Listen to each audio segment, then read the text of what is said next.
Welcome back. This is part 2 of our wreath making watercolors. And as I was left off, I was adding water. This painting has now been drying for a few moments. And I want to continue. I'm using a new brush, but it doesn't matter. You can use your same brush if you don't have any different ones. Or you can use, if you have a tinier one, maybe use a 0. And what we're going to try and do is fill in some of the details, like maybe a few berries on our wreath. If you're liking the way it looks so far, oh, this is the top. If you're liking the way it looks so far and you think you have enough detail, then we're simply adding tiny bright spots of color. So I am dipping into bright reds, okay? Lots of pigment. This is really dry. So I'm just putting, some very small dots of red to add color. 1, 2, 3, 1, 1, 1, 2, 1, 2, 3, 1, 1, 2. Once again, sort of varying where they are. If you want bigger ones, put bigger ones. If you want to take your time and make circles, make complete circles. If you want to pull some of that color into your background, I'm dipping. This is my size 0. I'm going back to my size 3. Dipping it into the water, touching where the berry is, and pulling that color into the background. Okay? It's just slight. Because mostly this background has been made out of blue and purples. But if you like to add this variation of red, just touch where the paint was and let it drip through. People know what the edges of a wreath look like. So it's okay if some is fading, some is more noticeable, more distinct.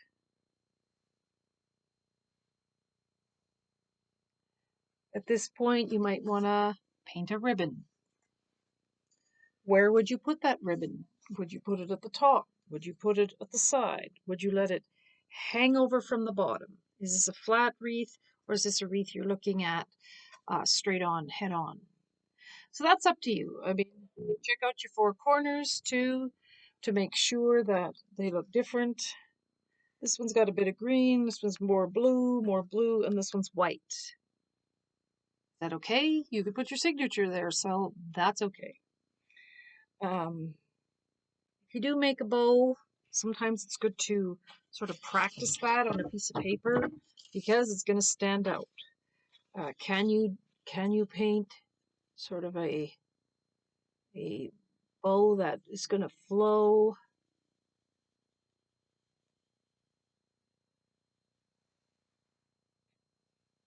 If you've practiced it, you want to do that.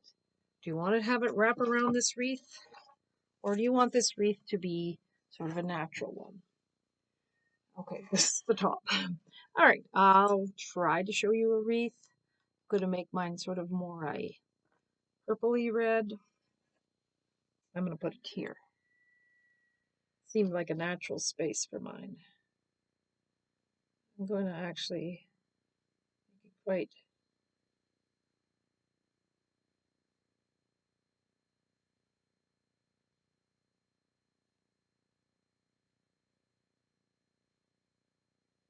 sort of flowing into the center. Using a very precisely pointed brush to help me.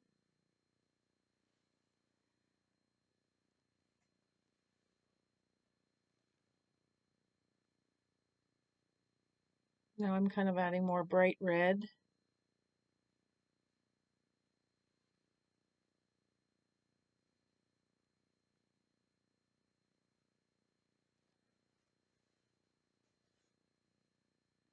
So that part to me is the hardest part because it is kind of, you have to be kind of more exact with the bow. You have to be, it's going to show up because it's bright. You've spent all this time fading everything to the background, and then this is going to show up. You might need to balance the brightness of it with other bright spots on your wreath. Okay, so I'm going to leave that wreath. I like the way it is. It's not perfect. This one, which we didn't really spend much time in the background, we are going to be adding red to. Also, with our brush, I'm going to add a few berries to this one in random spots. Clusters of 2, 3, 1. You can make big dots if you like. I personally don't like them, but maybe you want, more decorations on your wreath. Maybe you want it to look decorative. Maybe you're into blue and silver. Doesn't matter. Even gold. There is such colors in metallics and watercolors that are gold and silver, and they're quite beautiful. And when you put them on, the metallic sort of melds into the background or kind of flows. Like this is a gold color, which it's very hard to see. It's very subtle. And I'm just adding it because I want this background to be more interesting. Another thing you can do to make things more interesting is you can splat on colors. So if you want to splat red splats or green splats, you can, or blue splats or gold splats. So here's the effect if you splatted red onto it. So I'm going to hold it flat, and I'm kind of just going like this with my brush. Okay, so it's splattering. You maybe could do it with a toothbrush if you like. I'm going to splatter some green now. If you like that effect, you can do it when it's dry, so it won't sort of merge into your background. You can do it with silver, if you happen to have silver. Kind of gives the silvery sparkle things, but they're very subtle, these metallics. They don't show up like you think. It's not like glitter. So I've splattered a tiny bit of silver. Don't know if you can see it. And like I said, this is mostly green. It's mostly green and red. There's no bow on this one. Me personally, I like this darker part of it, this darker bluey. So I'm going to take some sort of blue, tealy blue, mix it with my green, and kind of add a little bit more of that to mine. See how it kind of darkens it up?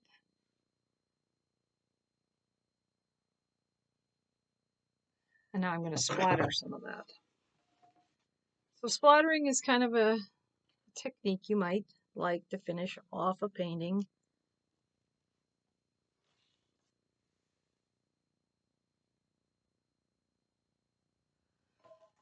It may just be what you want to. You might want to splatter white onto a darker painting to look like snow. There is such a color as white.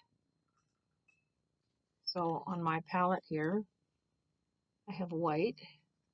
You have to get lots of pigment onto your brush,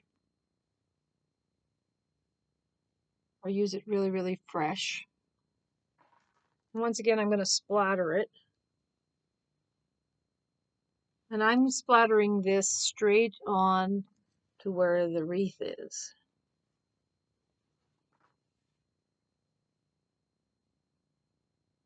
Okay, and it's bigger kind of bubbles because it was really wet brush, and it was really a lot, and I wanted it to look like clumps of snow on the wreath. Now, you can get too much splatter, so there's a time at which you should stop. That's up to you. For me, this is a fairly light background, but it still is kind of festive. So I am going to stop this video here to just show you what is the possibility with cards. And it's fun creating, and it's not that difficult. Everybody will understand, ooh, this is a Christmas wreath. You then might have room in marker to put your greeting here. So think about leaving space for that. You know, it's your own creation and it can have a message on it, or the painting is the message. All right? So keep them simple, try not to fill every space, and I hope that you enjoy creating this kind of festive wreath for gift giving. That's why it's a gift card. Okay, thank you very much for watching.